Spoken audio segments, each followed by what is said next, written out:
뉴 이재명 이용 세력들, 본인들이 밀어주는 김용남 후보가 이렇게까지 의혹이 많이 나올 줄은 몰랐을 겁니다. 이건 친석계 의원들한테 초비상이라고 볼 수 있는데요. 자기 당권을 노리고 온갖 모순에도 아랑곳하지 않던 사람들이 이런 어려운 국면에는 어떻게 반응할지 궁금합니다. 시사건건과 유시민 작가의 분석 함께 보겠습니다. 민주당 원팀 총출동! 참석자 강득구, 황명선, 조승래, 김승원, 한정혜, 이현희, 홍기원, 김현정, 한준호, 길어서 같은 인간들 다 나왔습니다. 핵심은 이거였어요. 합당 안 해. 얘네들이 이렇게 의혹이 쏟아지는데도 김영남을 옹호하는 이유가 여기에 있었구나. 이거예요. 황명선, 나는 최고위원이다. 이번 선거 이후 민주당과 혁신당 합당을 저는 생각하고 있지 않다. 대통령의 뜻이 합당이라는 게 다 드러났지만 이런 소리를 합니다. 그러니까 얘네들은 가짜라는 거예요. 얘네가 무슨 친명입니까? 김현정, 조 후보가 본인이 당선되면 합당을 주도하겠다는데 사실이 아니다. 금도를 넘는 것이다. 다 합당 반대입니다. 조승래, 가짜 민주당을 찍으면 국민의힘이 될 수도 있다. 한정혜, 집권당 국회의원, 시장이 아닌 지자체장이 평택 발전을 실제로 잘 실현할 수 있겠느냐. 강득구, 차명 대부업체 운영, 이런 의혹에 대해서 조승래 사무총장이 다 의혹을 검증해 해소됐다. 지랄 났네. 민주당이 공천하고 이 대통령이 선택한 후보가 김용남이다. 김승원, 혐오와 남의 가정사까지 들추는 날극 공작 정치로는 평택 변화를 이끌 수가 없다. 이현희, 김 후보 이기기 위해 공천했고 이길 수 있는 후보다. 대단하죠. 정말 역겨워서 못 보겠다. 이제 저들의 속내를 드러내는 발언들이 나오고 있어요. 바로 합당 반대입니다. 저놈들이 이렇게 의혹이 쏟아지고 본인 목소리가 나오고 가족들이 제보를 하고 이런 상황에서도 의혹이 해소됐다. 이 지랄을 할 수 있는 이유가 뭐냐? 합당 반대. 합당을 통해서 갈등을 줄이고 더 센 민주당을 만들자는 게 국민들의 뜻이에요. 하지만 저놈들은요, 자기 밥그릇이 더 중요한 겁니다. 대통령의 뜻이 합당이라는 건 여러 차례 정무수석을 통해 확인된 바가 있죠. 우상호도 홍익표도 통합이 대통령의 뜻이라고 몇 차례 얘기를 했습니다. 그런데 친명을 주장하는 것들이 합당을 대놓고 반대하고 있어요. 이게 무슨 친명입니까? 얘네들이 믿는 구석이 있어서 그래요. 매불쇼에서 유시민 작가가 오늘 김어준 공장장이 당권 경쟁에 대해서 언급을 했습니다. 유시민 작가는 김민석의 이름을 언급하지 않았지만 누가 들어도 김민석인 걸 알 수 있는 그런 발언을 했고요. 김어준 공장장은 친석계라는 언급을 해버렸습니다. 유시민, 김어준이 이제 김민석을 언급했다는 것은요, 그냥 놔두기에 너무 위험하다고 느꼈기 때문이에요. 저는 지금 고발당한 상태입니다. 광주에 사는 누군가가 제가 올린 영상, 김민석이 대한민국에서 가장 위험한 인물인 이유라는 영상이 허위사실 공표 명예훼손이라고 고발을 했어요. 저는 오래전부터 김민석이 배후에 있다고 지적했었고 그걸로 고발당한 상태입니다. 아직 경찰 조사를 받지는 않았어요. 근데 경찰 조사를 받고 나면요, 저는 무고죄로 이 고발인을 고소할 계획입니다. 이걸 그냥 넘어가면 전당대회를 기점으로 입틀막 고소고발이 난무할 가능성이 높다고 봅니다. 그래서 경찰 조사를 받고 나면 저를 고발한 사람을 무고죄로 고소에 들어갈 거예요. 그냥 넘어갈 수 없다. 유시민과 김어준이요, 김민석을 언급하는 이유는 하나라고 봅니다. 당권 경쟁을 하는 방식이 매우 저열하기 때문에. 이재명 정부 출범했을 때 김민석의 지지율이 매우 높았습니다. 저도 김민석이 차기 대통령이다 라고 이야기했었으니까요. 이재명 정부 초대 국무총리기도 하고 불안한 경주 에이펙 성공적으로 잘 치러내고 차기 대권주자 1위는 누가 뭐래도 김민석이었어요. 김민석은 이재명 정부에서 열심히 일만 잘했으면요, 안정적으로 당권 대권 다 잡을 수 있었습니다. 그런데 김민석은 이상한 방법을 쓰기 시작했어요. 하바리 유튜버들이 조직적으로 움직였습니다. 가짜뉴스를 동원하면서까지 정청래를 악마화했습니다. 박찬대에 줄 서서 정청래를 엄청나게 공격했었죠. 그때 굉장히 이상했어요. 도대체 왜 저러는 걸까? 대부분의 민주당원들은요, 박찬대가 되든 정청래가 되든 상관없었습니다. 그런데 어느 한쪽에서 정청래가 되면 큰일 난다 하면서 정청래를 막 물어뜯기 시작해요. 가짜뉴스까지 포함한 정보를 막 버무려서 정청래는 반명이다. 그래서 이게 왜 이렇게 일이 돌아가지? 정말 이상했었죠. 그리고 이렇게 정청래를 공격하던 놈들이 동시다발적으로 김민석 차기 당대표를 언급하기 시작했습니다. 그때도 저는 이거 굉장히 이상하다 이런 얘기를 했었어요. 그 당시에는 김민석이 배우라고 우리 상상도 못했습니다. 박찬대가 개파 정치의 대장인가? 우린 이렇게 생각했지 김민석은 상상도 못했어요. 근데 갑자기 김민석을 차기 당대표로 언급을 하기 시작하는 거야. 저는 되게 이상했어요. 김민석은 차기 대통령감인데 서울시장 거쳐서 대권으로 가는 게 맞다. 근데 대권 주자 중에 여당 당대표는 어울리는 자리가 아니다. 왜 얘네들이 갑자기 차기 대통령 1순위인 김민석한테 여당 당대표를 시키려고 하지? 이게 공식에도 맞지 않아. 그럼 이건 뭐냐? 본인 의사라는 거예요. 본인 의사. 문재인 대통령도 이재명 대통령도 당대표를 하고 대통령이 됐죠. 근데 그건 야당 대표예요. 야당 대표는 본인이 주인공입니다. 근데 여당 대표는요, 대통령이 주인공이고 본인이 주인공이 아니에요. 그래서 대통령으로 가는 길에 여당 대표는 그렇게 어울리는 루트가 아니에요. 근데 왜 김민석 지지자라는 놈들이 차기 당대표를 막 밀어 올릴까? 이건 본인의 의사구나. 이렇게 생각하는 게 타당하다고 봅니다. 그리고 동시다발적으로 김민석 당대표를 얘기해요. 아무도 얘기한 적이 없을 때. 이건 분명히 네트워크가 작동하고 있구나. 이런 증거로 생각하기 좋죠. 그래서 총리실에서 집행하는 정부 광고 내역 공개해야 된다. 이 얘기가 괜히 나오는 게 아니에요. 김민석 배우를 의심할 정황이 굉장히 많습니다. 확실한 증거는 아니지만 의심할 만한 그런 상황들, 정황들이 너무너무 많다는 거예요. 그냥 잘하기 경쟁을 했으면 정청래도 조국도 김민석을 이기지 못했을 겁니다. 그런데 김민석은 뒷공작을 경쟁 방식으로 선택을 한 거예요. 강득구 의원의 페북글로 그 정황이 확실하게 드러난 겁니다. 김민석한테 들었던 말하고 홍익표 정무수석한테 들었던 말이 달라. 이게 강득구의 그 글의 핵심이었어요. 홍익표 정무수석이 와서 말을 들어봤는데 총리님이 하는 말하고 다르던데요? 이게 나왔잖아요. 그러면 도대체 김민석 총리는 왜 진짜가 아닌 말들을 민주당의 친석계 의원들한테 뿌린 걸까? 이상하죠? 홍익표의 말을 들은 강득구가 당황하는 게 느껴지는 글이었잖아요. 김민석 총리는 강득구에게 다른 이야기를 전달하고 있었다는 거예요. 그럼 강득구에게만 그런 전달을 했을까? 다른 친석계 의원들에게도 그런 의견들이 전달이 됐겠죠. 자, 이현주에게 보낸 걸로 추정되는 밀약 타격 소재, 이 문자 있죠. 그리고 김현과 주고받은 유시민 뒷담화 까는 거 있죠. 그리고 조국에 대한 공격을 지시하는 문자, 이것도 나왔죠. 지금까지 공개된 김민석의 문자를 보면요, 뒤에서 작업을 치는 걸 선호한다는 것까지 알 수가 있습니다. 자, 이제 김용남을 두둔하는 지경까지 오면서 김민석을 지지하는 인간들의 행태의 위험성, 이거를 유시민, 김어준이 경고하기 시작된 거예요. 이게 매우 중요한 지점이라는 겁니다. 친석계 놈들은요, 뉴 이재명 세력하고 연결돼 있죠. 이건 뭐 이현주가 친석계에 거의 대빵으로 움직이고 있으니까요. 뉴 이재명 세력은 일베들하고 연결되어 있습니다. 그리고 진보 채널이라는 것들이 다수가 김민석을 지지하면서 정청래를 비판하고 있어요. 문조 털레유 까는데 앞장서고 있습니다.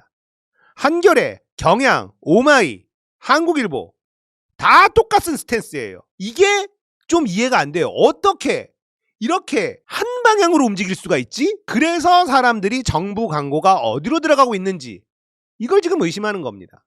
그리고 문조 털레유를 외쳤던 사람들이 한 자리 한 자리씩 차지하면서 좋은 자리로 가더라. 지금 신인규가 청와대 입각한다는 썰이 돌고 있어요. 이런 것도 굉장히 의심스러운 겁니다. 왜 문재인 욕하고 조국을 공격했던 사람들이 좋은 자리를 받으면서 영전을 하고 있을까? 이것도 매우 중요한 포인트라는 겁니다. 자, 이 뉴 이재명들, 친석계 놈들, 하바리 유튜버들, 얘네들이 김민석하고 연결되어 있구나 라고 빠르게 눈치챈 사람들도 있지만요, 그렇지 않은 사람들이 많았어요. 방금 전에도 슈퍼챗으로 하바리 유튜버들한테 가스라이팅 당하고 있었는데 내 방송을 보고 그게 아니라는 걸 알게 됐다는 분도 계셨죠. 문조 털레유가 반영이다 이렇게 생각하는 사람들, 선동된 사람들 분명히 많이 존재할 겁니다. 그런데요, 김용남에서 정체가 드러나게 된 거다. 저는 이렇게 봐요. 아무리 봐도 용납이 안 되는 상황인데 미친 듯이 실드를 치고 있어. 요놈들을 보면요.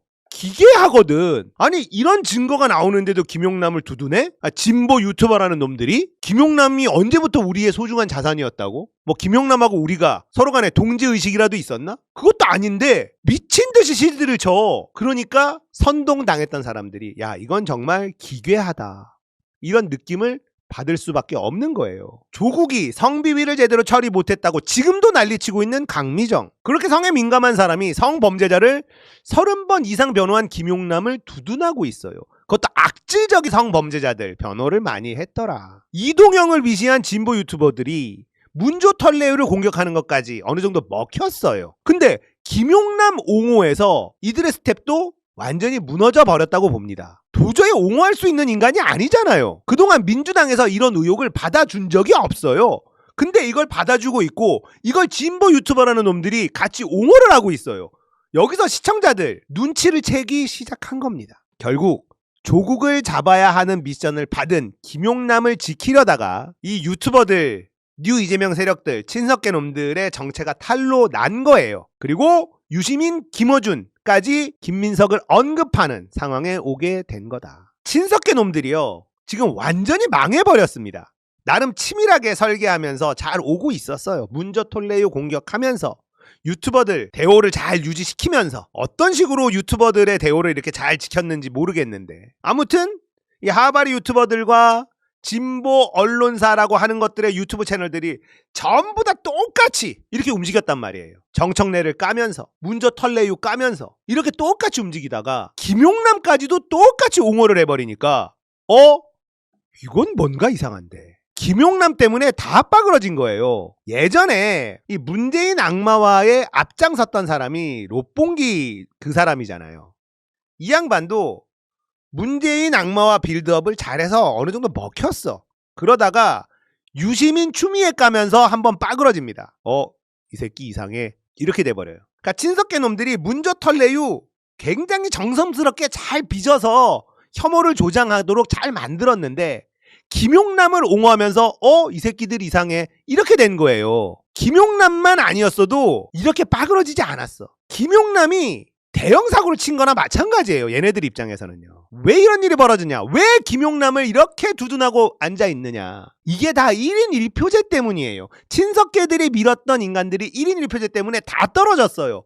김민석이 차기 당권을 잡는데 엄청난 문제가 생겨버린 거다. 전북을 거점으로 삼고 당권을 잡으러 가려고 했는데 이 계획도 틀어져 버렸고 조국을 잡으려고 하는 것도 틀어져 버리고 있는 거예요. 김용남에게 이 정도 증거 나왔으면 민주당이라면 당연히 손절을 해요. 나한테 똥물 튀지 않으려고 애쓴 인간들. 이게 민주당이잖아요. 그런데 이번에는요. 똥물 속으로 뛰어들어버려. 저는 이런 장면을 처음 봅니다. 이건 그렇게 어려운 문제가 아니고요. 이게 이 선거가 지금 강승필 좋아. 이따 우리 그 데이터를 보겠지만 네. 전체적으로 지방선거가 예컨대 16군데 하는데 8대 8이다. 이렇게 아슬아슬한 상황이면 벌써 잘랐어요. 그렇죠. 지금 이건 뭐냐면 선거가 너무 여유 있어 지금.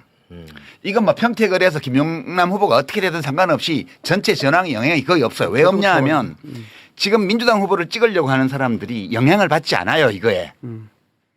평택을 민주당 후보가 무슨 사채업을 무슨 차명으로 했는지 안 했는지 했다 하더라도 그거는 거기 문제지. 이것 때문에 내가 민주당을 지지 안 한다는 거 이런 거 없어. 그럴 것 같아요. 그렇기 때문에 선거가 무지 여유 있어요 지금. 그래서 크게 경각심을 가지고 이 문제를 보지를 않아. 그러니까 내버려 두는 거예요.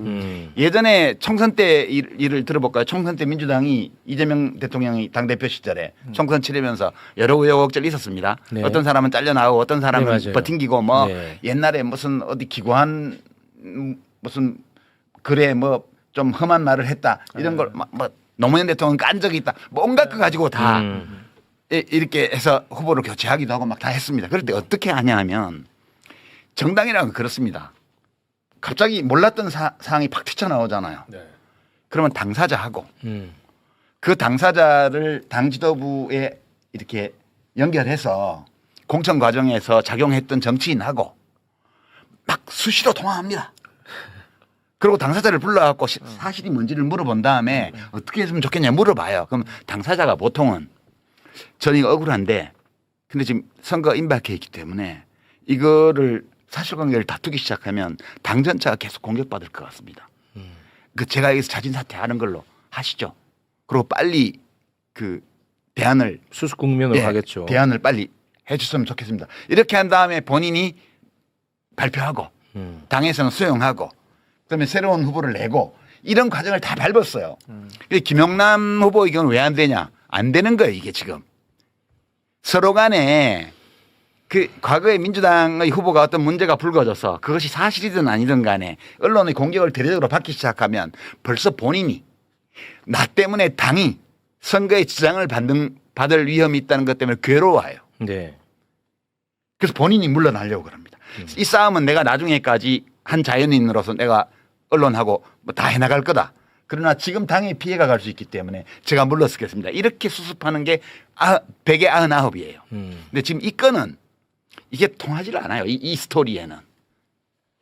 제가 상세한 내용을 아는 건 아니지만 이 커뮤니케이션이 김용남 후보의 경우에 작동하지 않아요.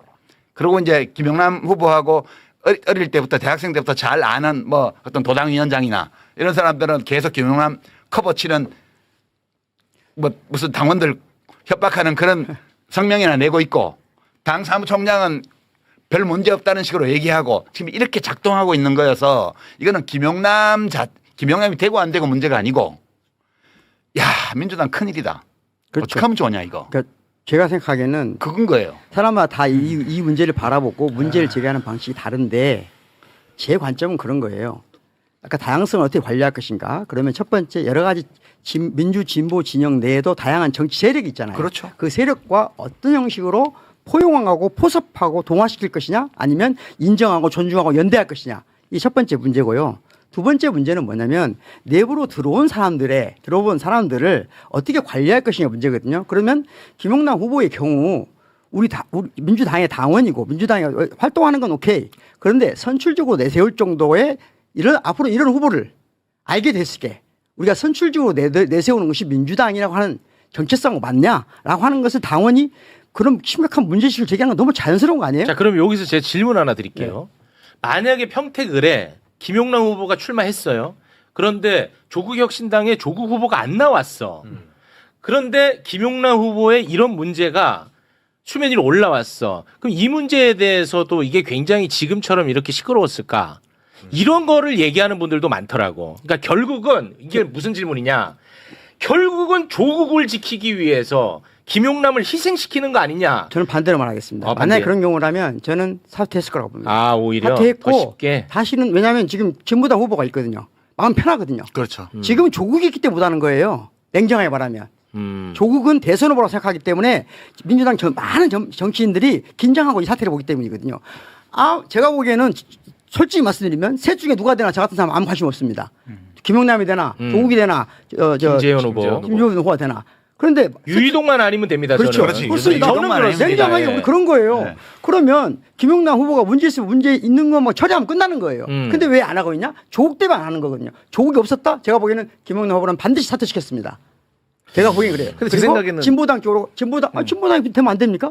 예를 들자면 당시에 안 될 네. 거 없지. 안될거 없죠. 지난번에 총선 때는 세종시에서 민주당 후보 그렇죠. 그 재산 신고 잘못했다고 해서 바로 날려버리고 김종민 무소속 그렇잖아요. 후보한테 다 해서 당선시켰잖아. 네. 그렇게 하면 되는 거지. 네, 우리 아니 근데 부대변인님. 전 두 분 말씀 들으니까 그나마 다행이고 희망은 보이네요. 뭐야? 아니 그러니까 뭐 사실 유이동만 아니고 누가 돼도 그럼요. 상관없다라고 하면 이건 얼마나 평화로운 일입니까? 그렇죠. 맞아요. 나는 그렇게 생각한다니까. 우리 아니, 정말 타겟 다행인 것 같아요. 맞아. 네, 그러니까 더 이상 뭐 이걸 인상 쓰고 얘기할 필요도 없는 건데 다만 민주당 안에 많은 당원들과 지지자들은 이 이제 조국 후보께서 처음에 출마를 하셔가지고 야, 김용남 후보에 대해서 네. 많이 우리가 소위 쉽게 말하는 네거티브로 이제 공격을 하는 거 아니냐. 그러니까 본인께서 계속 주장을 하셨고 우리도 민주당도 공감하고 있는 국힘 제로를 하셔야 되고 그 선봉에 섰었고 지난 총선에서 우리와 함께 잘해가지고 세빙선을 잘 하셨던 분이 갑자기 이 김용남 후보를 차라리 정책적인 우위로 능력 면에서 압도를 해주면 되는데 그러면 모든 당원과 지지자들 편한데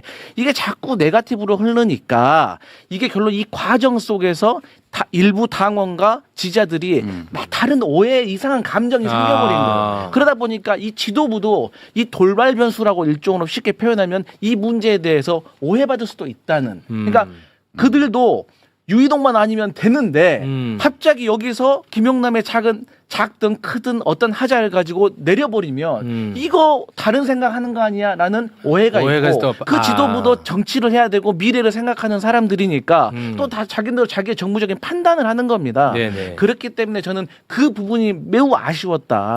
저는 그런 생각해요. 부대변인 훌륭합니다. 민주당 안에서 조국이라는 사람이 후보로 안 나왔으면 사실은 김영남이 아니고 다른 사람이 나왔을 거예요. 그렇죠. 이게 너무나 뻔한 거거든요. 조국 때문에 김영남이 나온 거예요. 아 그렇게 또 연결됩니까? 네, 그렇죠. 이게 지금 뭐야? 아니 우리가 지금 이 공론의 영역에서 솔직하게 얘기를 해야 되는데 그렇죠. 지금 네네. 가면무도회를 하는 거야. 이게 어. 평택을에 대한 정치 비평은 비평가들이 거의 대부분이 다 종편이나 유튜브에 나와서 가면무도회를 하고 있어요. 어. 정확하게 얘기하자고요. 조국이 아니고 다른 후보가 예컨대 그 조국 혁신당에서 여기는 당신들 귀책 사유 있는 데니까 우리 당에서 누구 후보 낼게 이렇게 해서 냈다고 쳐요. 네네. 그럼 민주당 양보했을 수도 있어요. 양보할 수도 있고 그리고 이왕 후보가 나왔을 수도 있고. 생각해봐요. 아니 거기 국힘 제로라는 대의를 위해서는 그러면 조국 후보가 이렇게 했으면 좋겠다 그런 얘기 하잖아요. 제일 좋은 방법은 민주당이 공천을 안 했으면 돼요. 거기에. 민주당이 단 한 개라도 이번 지방선거에서 자기 몫을 내놓은 데가 있어요? 없죠. 한 군데도 없습니다. 그러니까 내가 조국 씨한테도 처음에 조국 혁신당 만들 때부터 이걸 경고를 했어요. 나한테 자문하러 왔을 때 민주당 무서운 정당이다. 민주당이 얼마나 무서운 정당이냐 하면 국힘당 계열과의 정당과 싸울 때는 사자 같지만 거기 않고 이쪽 진보 진영 안에서 다른 군소정당하고 싸울 때는 늑대다. 자기 살코기, 자기 먹을 고기, 살코기 한 점도 양보 안 한다. 그래서 민주당하고 지역구에서 부딪히게 되면 뼈가 가루가 될 거라고. 그거는 좋고 나쁘고를 떠나서 현실이에요. 이게 현실. 정치는 권력투쟁이기 때문에 민주당으로서 그렇게 갈 수밖에 없는 거예요. 근데 창당할 때부터 이 말씀 네, 하셨었어요. 민주당은 모든 정당이 그러듯이 민주당도 그래요. 이거 진보 보수를 막론하고 현실 정치의 정세력은 그럴 수밖에 없어요. 대표님하고 작가님하고 저하고 비슷한 관점은 뭐냐면은 범민주 진보 진영에 대한 우리 애정이 있잖아요. 그러면 그 애정은 뭐냐면은 큰 집은 좀 큰 집 땅에 행위하고 작은 집은 작은 집 땅에 행위해서 잘 어울려 살자는 그렇죠. 거거든요. 아, 그럼요. 그게 우리 길이잖아요. 근데 큰 집 내부의 권력 싸움 때문에 이런 식의 모습을 계속 보이는 게 좋냐. 사실 큰 집 내부에 지금 누가 대장되냐 때문에 이 모든 걸 아니, 지금 이제 그렇다는 것만 지적하고요. 네. 그 문제는 어차피 지방선거 끝나고 그건 8월 그래요. 전당대회 가면서 이제 겉으로 드러나게 돼 있어요. 그때 가서 더 커져? 예, 아 당원들 그만해 이제. 아니 그래서 그때 가서 이제 당원들이 그 얘기- 결정하면 그 얘기를 되고 다음에 어쩔 수가 하더라도 없어요. 아니 제가 하나만 좀 네. 말씀드릴게요. 이거는 솔직히 좀 지긋지긋한 질문인데 제 주변에 있는 뭐 이름 밝히지 않겠습니다. 네, 그 친구도 뭐 이래 복잡한 얘기하다가 항상 저한테 물어보는 게 있어요. 내가 답할 수도 없는 질문이야. 유시민 작가는 친문 부활을 위해서 저러는 거 맞냐? 이걸 계속 물어봐요. 내가 뭐 알 수도 없고 나는 뭐 유시민 작가님이랑 같이 만나고 뭐 그런 관계가 아니니까 오늘 방송도 아마 댓글에서는 무슨 뭐 사전 교감하에 뭐 한 줄 알 거야. 근데 전혀 그런 거 아닌데 또 다시 한번 여쭤봅니다. 왜냐?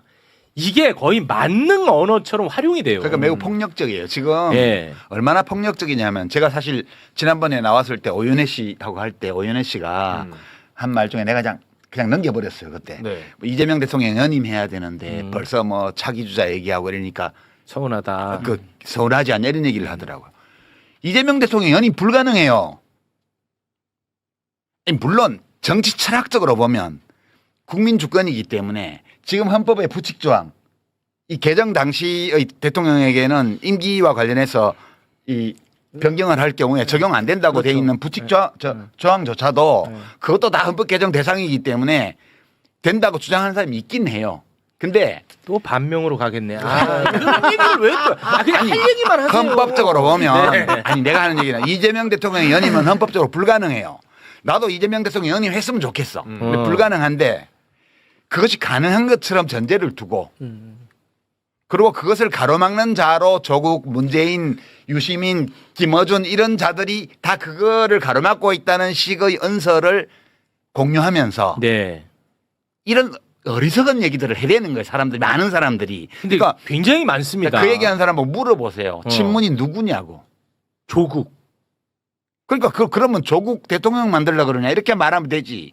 왜 친문을 갖다 찍어 바르냐고. 지금 가장 최근의 조사를 보면 작년에 나온 거 전직 대통령 중에 누구 좋아하냐 물어보면요. 네. 제일 최근 조사는 노무현 대통령이 40%입니다. 그리고 그 뒤에 김대중 대통령, 문재인 대통령에서 합쳐서 55%가 넘어요. 네. 박정희 대통령 25%예요. 박근혜 0 이렇게 나왔습니다. 와 진짜 영이에요 또. 그러니까 간만에 웃었네.